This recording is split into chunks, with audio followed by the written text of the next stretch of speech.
السلام عليكم ورحمة الله وبركاته. أهلا بكم في محل شغل عطارين قناة العشاب الصغير.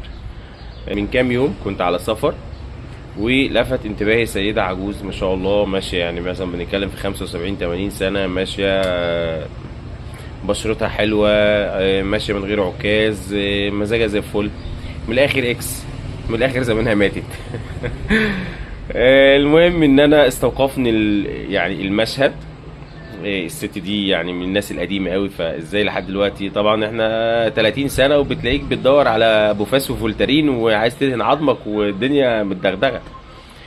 فالمهم، مساء الخير يا حاج، عامل ايه؟ اخبارك؟ كل سنة وحضرتك طيبة. إيه يعني اسألك في سؤال بس لو سمحتي، ايه سبب الجمال والحلاوة اللي حضرتك فيها دي؟ قالت لي والله انا يعني كل فترة مثلا اخد لي 10 15 يوم معلقة خميرة بكوباية لبن، كوباية حليب.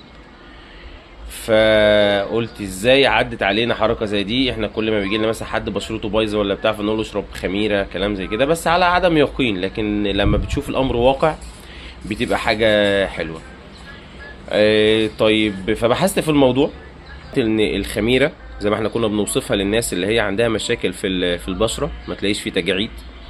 الخميره لما بتنزل المعده بتنتج غاز ثاني اكسيد الكربون، اللي هو بيفور المعده، بيطلع الغازات والمشاكل التطبيله اللي هي بتبقى موجوده في المعده. مفيش هشاشه عظام، مفيش لين عظام، بتلاقي عظمك قوي، مفيش فيه اي مشاكل. الخميره بتحتوي على نسبه كبيره من الفيتامين بي، اللي هو بي واحد واثنين وثلاثة واربعة وخمسة وستة. وبتحتوي على فيتامين بي 9 حمض الفوليك.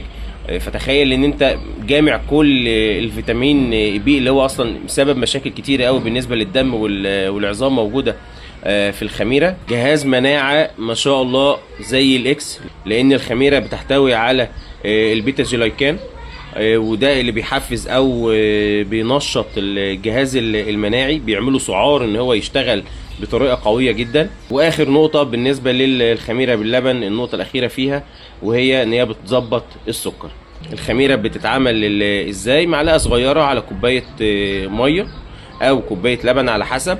لو السن صغير يبقى على كوبايه ميه، لو السن فوق ال60 يبقى على كوبايه حليب، واسيبها تخمر من 10 لربع ساعه لحد ما هي تطلع الفقاقيع بتاعه ثاني اكسيد الكربون اللي هي موجوده جواها. وبعد كده اشربها. لو شربتها صباحا على الريق بتفور معايا المعده وبتشتغل معايا كتنشيط قوي جدا. لو شربتها قبل النوم بتدي استرخاء ونوم وريلاكس قوي جدا. الخميره مع اللبن من الحاجات اللي هي بتقوي جهاز المناعه زي ما قلنا، وبتنشطه وبتحفز الجهاز المناعي بطريقه قويه جدا. دمتم في صحه، والسلام عليكم ورحمه الله وبركاته.